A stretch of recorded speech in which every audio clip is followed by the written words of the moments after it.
a tua oferta Ele vai receber, e a tua sorte vai mudar.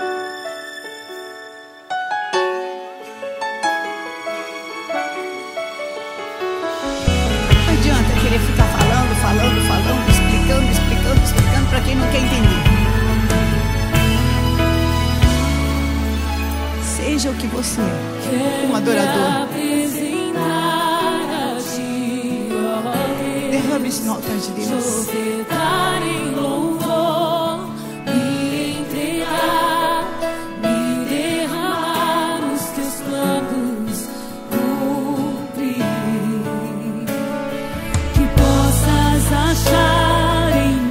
É isso que eu quero, Senhor.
Tu sabe qual é a minha verdade.